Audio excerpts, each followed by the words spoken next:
Bienvenue à toi dans cette nouvelle vidéo et je suis très content de te retrouver parce que je vais te partager tout simplement qu'est-ce que j'applique au quotidien, quel mindset je peux t'avoir au quotidien et quel est tout simplement mon système de trading, si je peux dire, qui est techniquement très simple. Vous allez voir, vous allez même être étonné peut-être dans la façon dont j'utilise les choses, mais vous allez voir que finalement, je vais me concentrer encore une fois sur ce métier de trader, c'est-à-dire quelles sont mes émotions à ce moment-là. Est-ce que j'ai bien analysé mon cerveau reptilien, ok, m'a donné une information. Ok, tu as peut-être des émotions à ce moment-là, tu as peut-être envie d'acheter ou peut-être envie de vendre. Bref, je lui donne un petit peu la parole. Et ensuite, j'appelle aussi mon cortex préfrontal à analyser objectivement les choses et à rationaliser les choses au maximum. Et même si, entre guillemets, on a tous des émotions et que les émotions même prennent les devants sur les décisions qu'on va prendre, on va quand même y mettre un minimum d'objectivité.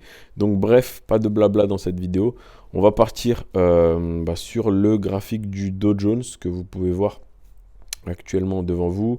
Donc je suis en 5 minutes. Voilà, l'indicateur que vous avez là, c'est les bandes de Bollinger. Vous trouvez sur Internet la signification des bandes de Bollinger, de comment ça marche. Voilà, tout ça. Moi, je l'ai un petit peu apprivoisé à ma sauce, si je peux dire. Donc, je vais vous faire le backtesting de la semaine que j'ai fait sur les marchés. Et vous allez voir un petit peu la psychologie des choses. Donc, pour info, j'ai fait une semaine à BE. Voilà, j'ai ni gagné d'argent, ni perdu d'argent.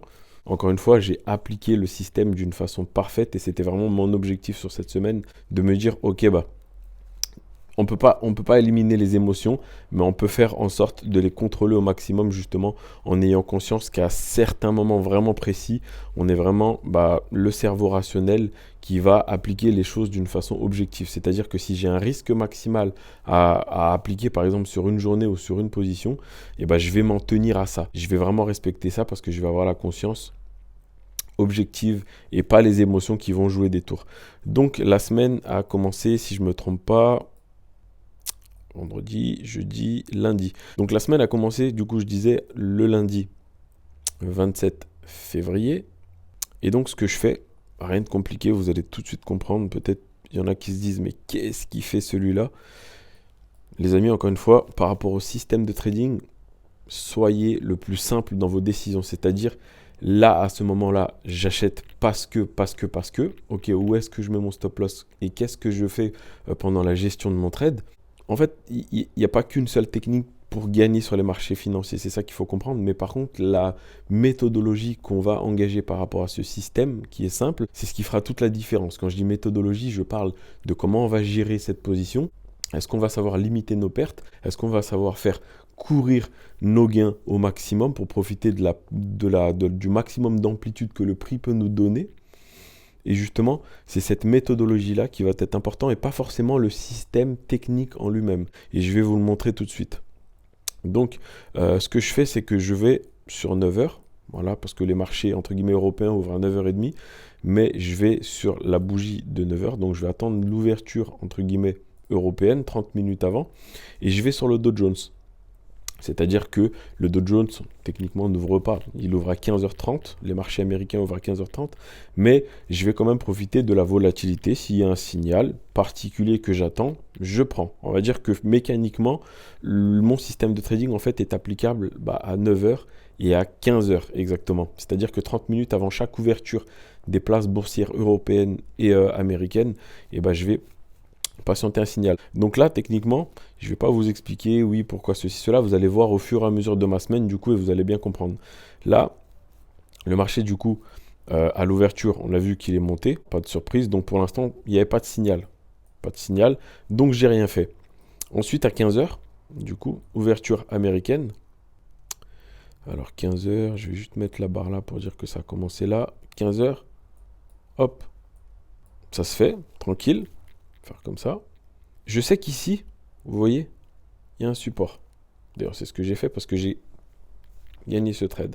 Là, nous avons un support. Je vais même le tracer par une zone. Vous allez bien être clair que c'est précis. Hop. Hop. On va juste décaler ça là. Ici, on a une cassure. Donc, l'ouverture s'est faite. Voilà, 15h. 15h25. On a une cassure par le haut.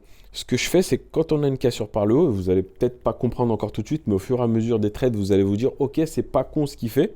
Encore une fois, c'est pas la technique en lui-même qui est encore une fois le plus important, mais c'est vraiment la méthodologie de comment je vais voir les choses et comment je l'applique. C'est ça qui va être important. Donc là, vous voyez bien qu'on casse, entre guillemets, une structure. Et du coup, je me dis, vu qu'on a cassé à la hausse, je vais plutôt être haussier, mais je ne vais pas acheter n'importe où. Je vais acheter à partir du moment où le prix reviendra sur cette moyenne mobile, justement, des bandes de Bollinger, MM20. Et à partir de ce moment-là, du coup, je vais me mettre à acheter avec, du coup, un stop loss sous la borne inférieure de Bollinger, c'est-à-dire ici, vous voyez bien, tac, à ce niveau-là. On va mettre un petit machin là. Et du coup, je vais chercher un objectif qui est mécanique là, c'est-à-dire que je vais chercher des pourcentages précis. À partir du moment où je rentre dans le trade, en fait, je n'utilise plus d'analyse technique. L'analyse technique, il m'a servi uniquement à entrer à un moment précis, parce que ceci, cela. Disons qu'entre guillemets, mon cerveau, comment je vois les choses, je vais vous expliquer. Disons que mon cerveau reptilien a envie d'acheter parce que techniquement, il a vu que sur le graphique, tac, on a cassé une structure vers le haut, et du coup, mon cortex préfrontal qui va analyser les choses objectivement, il va se dire, ok, mais t'achètes à partir du moment où c'est sur la MM20 de Bollinger. Voilà, tu places ton stop loss sous cette bande inférieure de Bollinger. Tu calcules ton risque, 1%. Ça, c'est le cerveau, entre guillemets, rationnel qui va rationaliser les choses. Parce que, entre guillemets, vous avez laissé, entre guillemets, raison un petit peu à vos émotions. Là, entre guillemets, ça casse à la hausse. Je me dis, j'achète. Je ne sais pas si ça va monter ou pas, mais logiquement, on sait que quand on casse un support, techniquement, le prix a plus de tendance à monter. Et du coup, je vous parlais des ratios. C'est là où justement la gestion des risques, et je vous explique toute la mécanique de la chose, la gestion des risques va être importante parce qu'en fait, techniquement, je vais essayer de profiter pleinement de l'amplitude globale du prix. C'est-à-dire que, je vais vous la faire simple, à 1%, je vais diviser mon stop loss par 2. C'est-à-dire que quand le prix va faire 1% d'impulsion, je vais diviser mon stop loss par 2. C'est-à-dire que le potentiel de mon trade encore est au maximum, mais par contre, mon risque, lui, est déjà divisé par 2, déjà dilué. Donc, je coupe vite mes pertes si ça ne marche pas. Et par contre, je garde, entre guillemets, mes gains le plus longtemps possible. Donc, à 1%, je divise mon stop loss par 2. À 1,5%, je ne vais pas BE, je vais tout de suite sécuriser 1%. Je vais tout de suite sécuriser 1%. Et comme ça, entre guillemets, mon risque que j'ai mis en jeu, je sais que techniquement, quand le prix a fait 1,5%, je vais récupérer mon risque. Peu importe ce que le prix fait. C'est vraiment important, entre guillemets, d'avancer, d'avoir des petites victoires. Justement, des fois, il y a des moments où, justement, si vous, par exemple, vous passez à break-even à 1%, le prix va revenir. Peut-être que vous allez perdre. Alors que le prix, si par exemple, il va à 1,5 et qu'il revient à 1%, vous avez sécurisé de l'argent. C'est ce qu'on veut. C'est vraiment, en fait, retirer des petits gains réguliers. Mais vous allez voir qu'encore une fois, le but, c'est pas de se contenter de ça, mais c'est justement, encore une fois, de diluer le risque au maximum. C'est-à-dire qu'en fait, à chaque mouvement du prix, à des pourcentages précis, on va remonter notre stop loss, le trailing stop, tout simplement. C'est-à-dire que moi, dans les cas de figure, quand le prix fait 1% d'impulsion, je divise mon stop loss par 2. C'est-à-dire qu'au début, il était sous la borne de Bollinger, ici à l'entrée. Le prix a fait 1%. Tac. 1% juste ici. Je vais vous le montrer. Le prix a fait 1% jusqu'ici. Je vais mettre une trace là. Tac. Et à partir de ce moment, le prix a fait 1%. Mon stop loss, je sais que je vais le diviser par 2. Voilà. Si je perds plus que la moitié de ma perte qui était de base, entre guillemets, à 1%. Donc, je perds plus que 0,5. Du coup, voilà. Quand le prix, il fait 1,5, le prix, du coup... Attends, mais j'ai pris beaucoup trop, là. De 1%, c'est juste là. Excusez-moi. Hop, vous allez me dire, il fait n'importe quoi. 1%. Mais non, c'était bien ici. Les amis, dites-moi, je fais n'importe quoi. 1%, c'était bien ici. Hop, je vais juste remettre ça ici. Désolé pour ce contretemps. Et à partir du moment où le prix fait 1%, je disais, je mets mon stop loss, je le divise par 2. Et quand le prix du coup fait 1,5, c'est-à-dire juste ici, hop, 1,5, à partir de ce moment-là, je sais que ma perte, ça sera forcément ici. Voilà, là je vais le mettre en rouge pour que vous compreniez bien le système.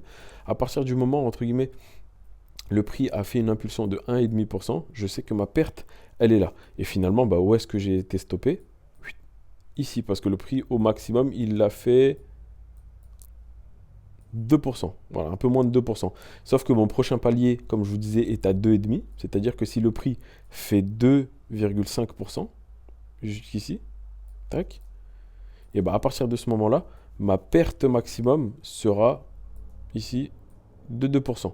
C'est-à-dire qu'à chaque pourcentage et demi que le prix fait, et ben je vais sécuriser du profit. Et comme ça, quand le prix, entre guillemets, vous voyez par exemple dans ce niveau-là, dans cette figure-là, dans ce cas concret-là, ça n'a pas été mal de sortir entre guillemets à 1%.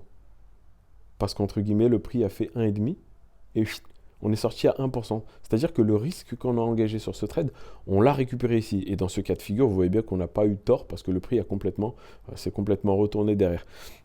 Donc ça, c'était le trade de l'après-midi, de lundi. Je vais vous montrer, je ne vais pas tous vous les montrer parce que sinon cette vidéo, elle durera vraiment trop longtemps. Mais en fait, ce que je vais vous montrer, c'est que là, vous n'allez peut-être pas comprendre, mais qu'on voit quelque chose qui est techniquement et graphiquement très bien réalisé. Mais finalement, je n'ai pas utilisé du tout l'analyse technique, entre guillemets, pour comprendre ça. Alors évidemment, j'ai les bases, support, résistance, machin et tout. Je comprends un peu que si on casse la moyenne mobile, machin, la moyenne mobile, elle va servir de support, de résistance. Mais ce que je vais vous dire, en fait, c'est que... En fait, le système, il faut que vous l'ayez dans la tête. C'est un petit peu bizarre à dire comme ça, mais le système, en fait, votre système qui vous correspond, il faut que vous l'avez déjà imaginé dans votre tête.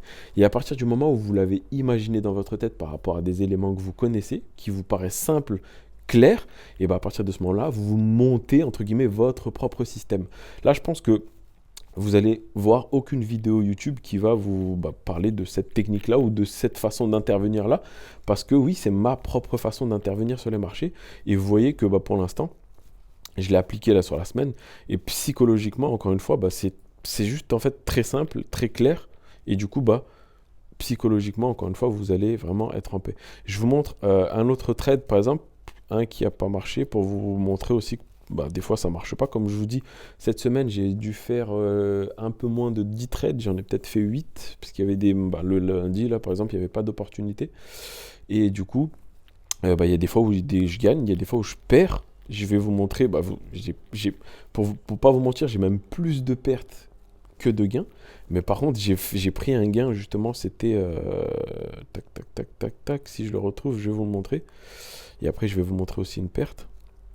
Il n'y a pas de problème. Mais vous allez voir que le plus important, encore une fois, dans l'équation, c'est que votre ratio, il faut qu'il soit, entre guillemets, il faut que vous allez chercher le maximum de ratio possible. Avant, entre guillemets, l'erreur, entre guillemets, que je pouvais faire, c'était me limiter par rapport à un ratio. C'est-à-dire que, par exemple, je disais, allez, je vais chercher un ratio de 2 et je vais toujours chercher un ratio de 2. Mais finalement, en fait, des fois, vaut mieux justement prendre un petit peu moins parce que le prix va venir vous rechercher sur des pourcentages précis. Mais par contre, quand le prix va avoir l'impulsion nécessaire, prendre le meilleur, le maximum d'amplitude justement pour maximiser vos gains. Et justement, en fait, c'est vers ce concept-là qu'il faut qu'on aille pour ne plus avoir peur de perdre. Parce que finalement, si je perds une fois, d'accord. Si je perds 2 fois, mais je commence à me dire, est-ce que c'est mon système qui ne marche pas? Est-ce que c'est ceci, cela? Mais si vous avez dans la tête que un seul trade dans la semaine peut vous offrir, entre guillemets, 3-4 pertes, peut vous faire revenir 3-4 pertes, mentalement, vous allez vous dire, en fait, je perds, mais c'est pas grave. C'est pas un problème. C'est pas un problème. Il faut que je dure tout simplement le plus longtemps possible sur les marchés financiers pour pouvoir, entre guillemets, me générer du gain parce que je sais que l'avantage que j'ai, il n'est pas techniquement par rapport au graphique, mais l'avantage que j'ai, en fait, c'est le processus, c'est la méthodologie que j'y ai mis en place. Vous voyez là où je veux en venir? Donc c'est dans toute cette psychologie-là, encore une fois, que je vous ai fait ces podcasts. Là, c'est vraiment une vidéo où je vous montre, entre guillemets, ce que graphiquement, j'ai mis en place. Voilà. Je pense qu'il y en a beaucoup qui comprennent un petit peu le sens des choses. Je ne rentre pas dans les détails, désolé pour les débutants, mais là, j'explique, entre guillemets, concrètement ce que j'applique au quotidien. Et je pense que même, elle est fondatrice, cette vidéo, parce qu'elle parle essentiellement, je peux dire même, que de mindset et pas forcément de technique. Et justement, je pense qu'il y en a beaucoup trop qui se font mal à la tête par rapport au graphique, alors que finalement, je pense que, encore une fois, c'est ce que je fais personnellement, c'est qu'il faut vraiment travailler sur vous-même. C'est qu'à partir du moment où, par exemple, vous allez rentrer sur les marchés financiers, vous savez que, entre guillemets, il n'y a que ça dans votre tête à ce moment précis-là. Évidemment, il ne faut pas que ça soit toute la journée. Donc, c'est là où, justement, je pense que ça correspondra à beaucoup de personnes, justement, parce que potentiellement, j'y passe, allez, peut-être 1 heure et demie par jour. Alors, 1 heure et demie le matin et 1 heure et demie par jour. Sachant que quand il n'y a pas d'opportunité, je regarde, mais je fais rien. Donc, techniquement, ça me prend vraiment pas beaucoup de temps. Mais encore une fois, le but, c'est vraiment de se concentrer sur les décisions qu'on va prendre. C'est-à-dire, j'ai peut-être pris des décisions, encore une fois, émotionnelles par rapport à certaines choses. Peut-être parce que j'ai envie d'acheter ou vendre. Par exemple, là, il y a un exemple, encore une fois, très précis. 9 heures le matin, comme je vous disais. 9 heures, hop. Juste ici, ça ouvre là. Je l'ai encore pris ce trade. Ça ouvre juste ici. Donc le graphique, il est comme ça, hein. Techniquement, là, ce qui est bien, c'est que je vous montre aussi qu'on ne voit pas ce qui se passe à droite du graphique. C'est vrai que parfois, ce qu'on voit généralement, c'est oui, on a fait ça, et dans le futur, après, ça s'est passé. Et du coup, après, on montre un petit peu le pourquoi du comment, j'ai envie de dire. Mais là, finalement, je vais vous former à ne pas savoir ce qui va se passer à droite et justement à prendre les décisions, encore une fois, le plus objectivement par rapport à des éléments que vous appliquez simplement dans votre système de trading. Là, vous allez voir bien. Je vais vous expliquer un peu. Ouverture, donc 9 heures, jeudi, donc c'était avant-hier, vu que nous sommes samedi. Et donc, ouverture, tac, j'ai analysé ça. Je me suis dit, ok, première chose que je me dis quand je vois ça, je vais analyser les récents plus hauts et plus bas que le prix va former lors de l'ouverture, par exemple, européenne sur le marché américain. C'est un petit peu bizarre, mais je pense que c'est pas si débile que ça. Profiter de l'ouverture des marchés européens le matin pour avoir un petit peu plus de volatilité, quand même très calme du côté des Américains. C'est vrai que c'est 9h30, c'est pas 15h30. Hein. C'est sûr, c'est pas du tout la même chose. Ça bouge pas de la même façon. Et donc, ouverture du coup des marchés européens, le Dow Jones, qu'est-ce qu'il fait? Il reste enfermé, je vois ça. Il reste enfermé dans ce que je peux appeler, encore une fois ici, je ne sais pas comment je vais appeler ça. On va juste enlever ça parce que c'est archi dégueulasse. Hop, on va même le mettre d'une autre couleur. On va pas le mettre... Non, on va le mettre... Allez, on va le mettre bleu comme ça. On va le mettre un tout petit peu plus foncé pour vos 12 yeux. Hop. Tac, ça part d'en haut. Et c'est là. Donc on voit bien que le Dow Jones est enfermé dans cette boîte-là. Je me dis que le plan, c'est que si ça casse à la hausse, je me mets à acheter. Encore une fois, rappelez-vous, pas n'importe où. Je vais attendre, si ça casse trop, que ça revienne sur cette moyenne mobile avant de me mettre à acheter. C'est le plan, vous avez vu dans l'ancien exemple. Si par contre le Dow Jones casse à la baisse, je vais me mettre à la vente. C'est-à-dire que émotionnellement, je vais me dire, ok, j'ai envie de vendre aujourd'hui. Parce que techniquement, on a cassé un support en bas, machin et tout. Mais encore une fois, je vais analyser objectivement, je ne vais pas vendre n'importe où. Je vais vendre que si on revient sur cette moyenne mobile. Tac, avec un stop loss au-dessus de Bollinger et inversement dans l'autre cas. Donc finalement, c'est mon plan. C'est-à-dire que émotionnellement parlant, j'ai laissé parole à mon cerveau reptilien. Je lui ai dit, c'est bon, ta masturbation sur les graphiques, c'est fini, arrête tes conneries. Tu as tracé des trucs qui t'a semblé peut-être rationnels. Maintenant, encore une fois, personne ne connaît le résultat des trades. On n'en sait rien. En fait, le but, c'est pas de deviner où est-ce que ça va aller. Vous tracez des choses qui vous parlent et à des moments précis, vous savez que là, vous devez acheter ou vendre. Je pense pour moi, encore une fois, le trading, c'est ça. Je n'essaie pas du tout de savoir ce qui va se passer, c'est que je suis complètement détaché des choses, c'est-à-dire que peu importe ce qui se passe, je sais que finalement, si ça casse ça à la hausse, ok, c'est bon, tu as ton plan, tu as envie d'acheter, achète. Mais par contre, encore une fois, cortex préfrontal, ok, ton risque c'est 1%, ok, est-ce que tu as acheté au bon endroit, tu attends que ça redescende sur la moyenne mobile, machin et tout. C'est carré. Parce qu'encore une fois, il n'y aura pas de frustration où vous êtes trop dans l'excessivité, où vous avez trop envie de gagner tout de suite. Et vous n'êtes pas non plus genre en mode putain, il faut que je devine ce qui va se passer sur les marchés financiers. Ça me prend la tête, j'en ai marre. De toute façon, je vais perdre. Je suis en perte de confiance. Non. Vous appliquez votre plan, vous êtes pépère, tranquille. Vous vous dites, il se passera ce qui se passera. Moi, à la fin de la semaine, si j'ai accompli les objectifs que je me suis fixés, c'est-à-dire appliquer cette chose rationnellement, les résultats parleront d'elles-mêmes. Vous avez un avantage, un putain d'avantage technique. Excusez-moi du terme. Votre ratio va vous sauver la vie. Si vous gagnez plus que ce que vous perdez, vous serez rentable. Alors oui, ça sera très compliqué à tenir psychologiquement au début parce que les résultats vont se voir sur du moyen et long terme. Donc vous aurez peut-être des phases où vous ne ferez que perdre. Mais par contre, laissez vraiment votre système avoir sa chance, j'ai envie de vous dire. Et donc bref, après ce petit côté mindset, encore une fois, j'espère que vous appréciez ce type de vidéo. Les amis, je pense que c'est assez unique. Maintenant, ce n'est pas forcément mon but. Mon but, c'est juste de vous partager, entre guillemets, quel peut être un petit peu l'état d'esprit qu'il faudrait peut-être avoir ou travailler ou aller vers justement pour essayer de se détacher. Parce que je pense qu'on a tous envie de ça. On a envie que le trading, ça soit vraiment une passion, qu'on kiffe et qu'on est vraiment détaché et qu'on est là aussi pour faire les choses sérieusement, aller chercher son argent sur les marchés financiers et du coup, ne pas être un petit peu joueur. Et encore une fois, c'est moi qui vous dis tout ça. Je suis le plus joueur d'entre nous ici, je pense. J'ai fait énormément de all-in, énormément de cramage de compte. Mais c'est aussi ce qui m'a permis, au fur et à mesure, de m'améliorer, de performer. J'ai pu déjà faire quelques splits sur les plateformes, que ce soit FTMO ou MyForexFund. À chaque fois, si je peux dire, comme je dis toujours à mon frère, à chaque fois que j'ai eu un délire, une vision comme ça, j'ai toujours pu splitter quelque chose derrière. Donc pour l'instant, on va voir les résultats que ça va mener au fur et à mesure de la semaine. En tout cas, psychologiquement, je trade déjà beaucoup mieux en paix. Je suis vraiment zen, je suis calme avec moi-même. Je trouve que j'ai trouvé un équilibre aussi dans ma vie, que ce soit entre ma vie personnelle et ma vie professionnelle, que ce soit sur les marchés ou dans mon métier. Mais je vous invite tous à essayer justement d'aller vers quelque chose de plus simple. Et excusez-moi, on a un petit peu bugué sur le graphique, mais je vous fais vraiment ces 2-3 minutes justement pour que vous preniez vraiment conscience des choses, que honnêtement, le trading, ça peut réellement vous changer la vie. Maintenant, est-ce qu'on est là juste pour jouer ou est-ce qu'il faut vraiment y aller d'une manière professionnelle et se dire, j'applique ça pendant ce temps-là parce que je dois faire ça, je vais prendre les décisions qu'il faut et après, peu importe, je relâche. Je ne suis pas là à la recherche de résultats. J'applique, en fait, j'essaie juste de devenir la meilleure version de moi-même. C'est-à-dire que si aujourd'hui, vous devez prendre toutes les décisions et prendre toutes les actions qu'il faudrait pour avoir et obtenir tous les résultats que vous voudrez, est-ce que vous le ferez? On est d'accord que des fois, émotionnellement, on va prendre des décisions qui vont à l'encontre de ce qu'on a réellement envie. C'est parce que peut-être ce n'est pas encore le moment ou peut-être qu'on n'a pas encore la perception des choses qu'il faut. Vous voyez là où je veux en venir? Donc essayez vraiment de travailler tout ça. Et pour finir avec cette vidéo, je vais prendre cet exemple et après je vais vous montrer encore 2-3 exemples. Et après on va arrêter ici. Donc finalement, je sais que je vais acheter en haut et je vais vendre en bas, tout simplement. Donc là, pouf, on a cassé vers le haut. Le prix l'a cassé ici.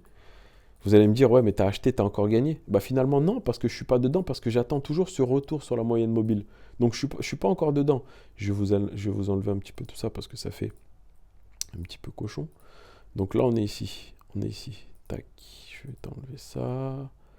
Je vais t'enlever ça. J'espère que tu comprends bien, en tout cas, le côté technique, même si je ne rentre pas trop dans les détails. Je ne peux pas t'expliquer c'est quoi des bougies, des chandeliers japonais, même si c'est la première vidéo de trading que tu vois. Mais en tout cas, je pense que c'est un petit peu rationnel, même s'il n'y a rien de rationnel dans tout ça. Mais il faut juste essayer d'appliquer quelque chose, comme si on joue au tennis. C'est-à-dire que la balle, en fait, si tu veux l'envoyer dans un coin précis, il faut t'entraîner à l'envoyer toujours dans ce même coin. Toujours, tu l'envoies, tu tapes de la même façon. Et ensuite, tu essaies de travailler 2-3 autres mouvements.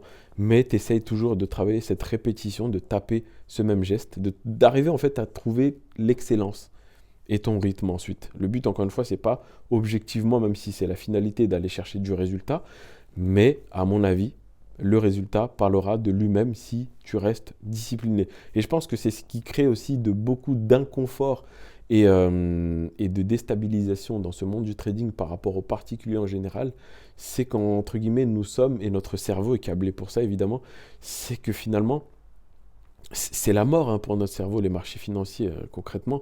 C'est-à-dire que le cerveau, il fait tout pour nous éviter une douleur émotionnelle. Or, sur les marchés financiers, on sait que forcément, on aura des douleurs émotionnelles. On le sait. Il faut juste être d'accord avec ça. Il faut l'accepter. Il faut pleinement l'embrasser et se dire, OK, mais par contre, je ne risque pas ma vie sur les marchés financiers. Et là, le cerveau, c'est ça qu'il ne comprend pas, le cerveau reptilien. Pour lui, il croit qu'il y a un tigre en face.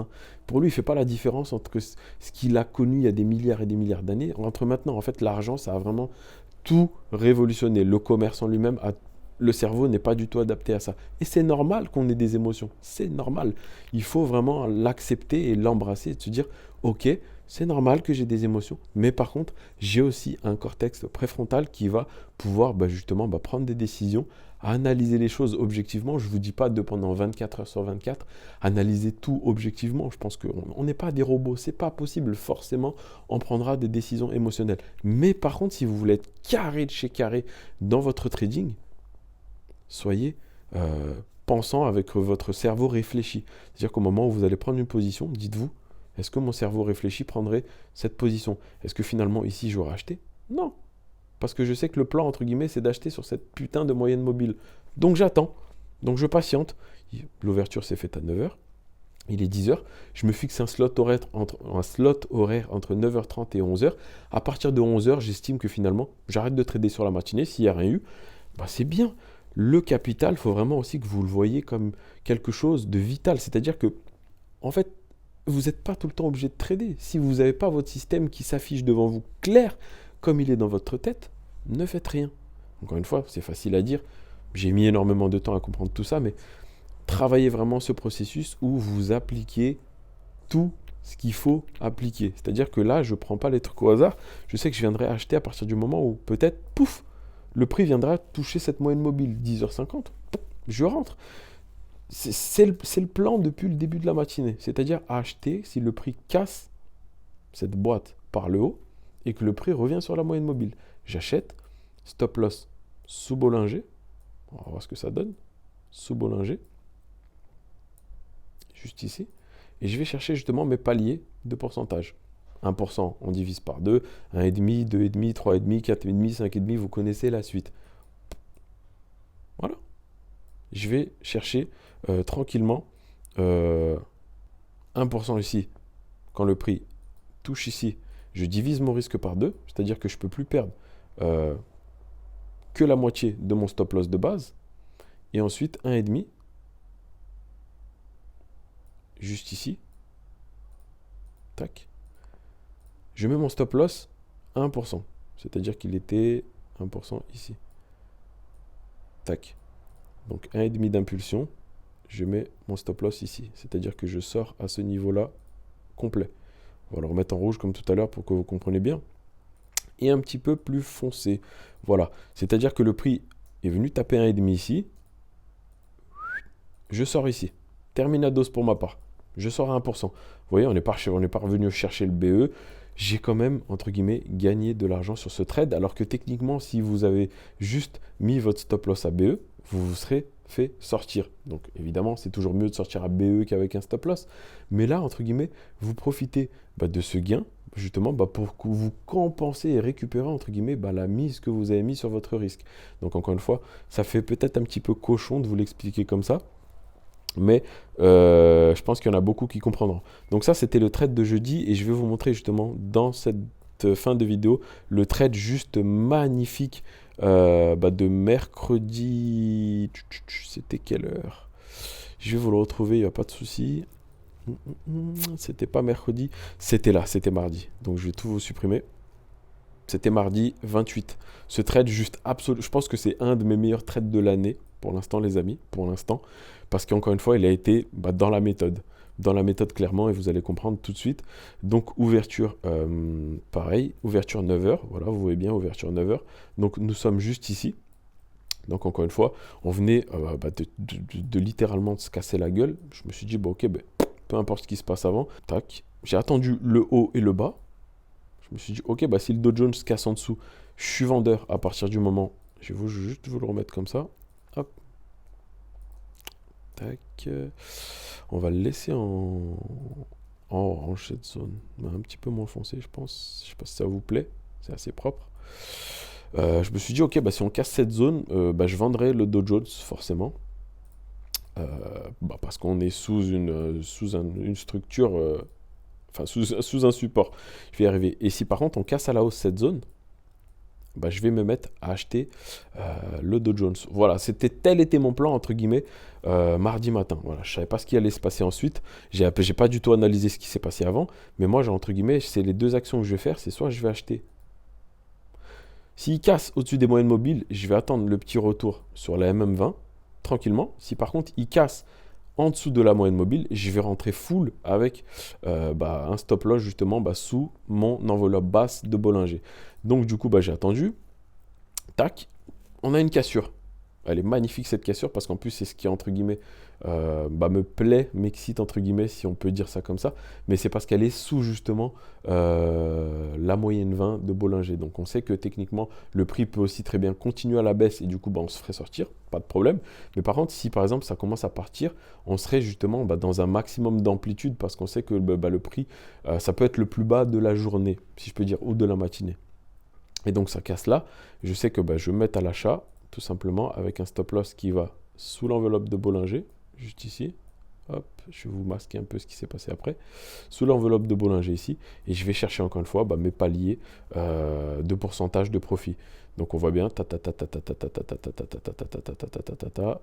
Et ce trade, il est vraiment magnifique en fait dans l'ensemble parce que tout simplement le prix, il n'a pas du tout replié et on a pu suivre justement toute l'amplitude qui s'est passée dans la matinée parce qu'après, justement, ouverture US, le prix a complètement dégueulé.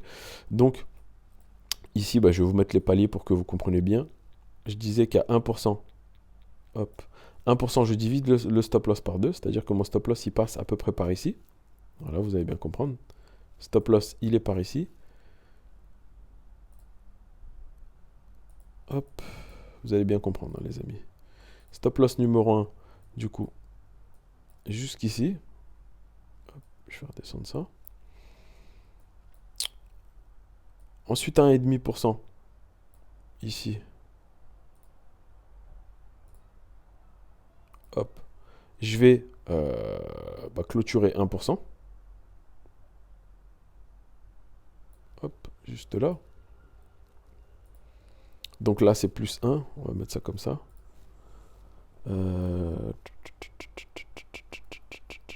Plus 1%. De sûr, hein, d'encaisser. Hop. Ensuite, quand le prix, du coup, fait 2,5. Hop, juste ici. Je sécurise, du coup, mes profits à 2%. Logique. Hop, 2% ici. Tac. Donc là, encore un plus 1. Donc ça fait plus 2 ici. Et à 3,5, pareil. 3,5 pareil, juste ici. Ce qui est bien, c'est que le prix, il n'a pas du tout replié une seule fois. Et c'est vraiment, on a vraiment profité de l'amplitude maximale de ce qu'a pu donner, entre guillemets, cette opportunité-là. Et donc, plus 3,5, et je mets mon stop loss créditeur à 3%. Et ainsi de suite. Évidemment, il n'y a pas de limite. On va vraiment suivre le prix. Tant qu'il ne replie pas, on va profiter du maximum de prix. Et là, il n'a pas fait... Il est allé jusqu'à 3,93. Voilà, il n'a pas fait 4,5. Il a fait 3,93. Et finalement, du coup, il a replié. Et je suis sorti ici, pile poil sur 951, il me semble. Voilà, par ici, 951. Et du coup, le prix, qu'est-ce qu'il a fait derrière? Il a dégueulé. Et c'est pour ça que ce trade a été vraiment magnifique. Parce qu'encore une fois, on l'a tenu dans la méthode, c'est-à-dire, ok, on a eu l'opportunité qui s'est déroulée, on a cassé le support à la hausse, je me suis mis à acheter, stop loss sous la MM20, enfin sous l'enveloppe base de Bollinger, et pas une seule fois on a replié, on a fait plus 1% ici, plus 2% ici, et on est parti chercher 3% et demi, et après le prix justement s'est retourné derrière. Et c'est pour ça que justement ça m'a permis de faire justement la semaine à peu près, c'est pas à peu près, c'est la semaine à BE, c'est-à-dire je n'ai ni perdu d'argent ni gagné d'argent, parce que c'est le seul trade entre guillemets qui m'a offert un ratio de 3. Après, j'en ai beaucoup qui m'ont offert justement que 1% ou que moins 1%. Ça s'est un petit peu compensé, mais c'est le trade, entre guillemets, qui m'a un peu permis de gagner et de compenser justement énormément de trades perdants que j'ai eu dans la semaine. 3 exactement. Voilà les amis, j'espère que cette vidéo t'aura plu. Voilà, je suis désolé pour les débutants, je pense qu'ils ne vont pas trop comprendre de quoi je veux parler, mais encore une fois, je vous ai donné énormément d'informations que vous pouvez essayer de mettre en place de votre côté. Je ne dis pas qu'il faut forcément trader comme ça, mais en tout cas, j'ai trouvé l'avantage, si je peux dire justement, dans le côté, dans la façon de gérer, entre guillemets, les trades et de laisser vraiment courir les gains au maximum et de couper rapidement mes pertes possibles. Ne vraiment pas avoir peur de perdre, si je peux dire. Voilà, c'est-à-dire qu'à chaque fois que le prix va faire une impulsion vers la hausse, réduisez vraiment vos pertes parce que c'est ce qui fera encore une fois la différence. Perdre beaucoup, mais perdre peu, en fait, ça pose pas un problème dans l'équation si à chaque fois que vous gagnez, vous faites passer justement des trades comme ça. Hein. Et encore une fois, si j'applique cette méthode, c'est que techniquement, je l'ai backtesté dans le passé sur quelques mois et j'ai vu qu'encore une fois, les résultats n'étaient vraiment pas mal du tout, c'est-à-dire que encore une fois, on avait justement et on pouvait se maîtriser psychologiquement et on pouvait maîtriser nos émotions parce qu'encore une fois, on n'intervient pas beaucoup de fois dans la journée, c'est-à-dire que j'interviens une fois le matin, une fois l'après-midi et donc entre guillemets mes émotions ont le temps de revenir au calme. Vous voyez bien aussi dans la façon dont je vous l'explique que je suis vraiment en accord avec ce que j'applique, hein, tout simplement, je le connais du bout de mes doigts par cœur, je vis avec, si je peux dire. Donc, c'est pour ça qu'il est si bien appliqué et si bien maîtrisé. Encore une fois, je vous invite encore une fois à trouver votre système simple, encore une fois, qui vous dit à ce moment-là, j'achète parce que.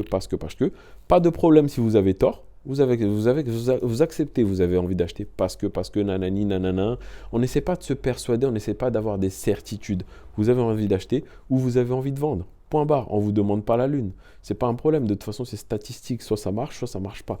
Prenez des choses basiques. Là j'ai pris support résistance, comme vous voyez ici en orange. Support résistance, ouverture, on a rangé entre guillemets ici, on a cassé par le haut. J'ai acheté, c'est ma technique.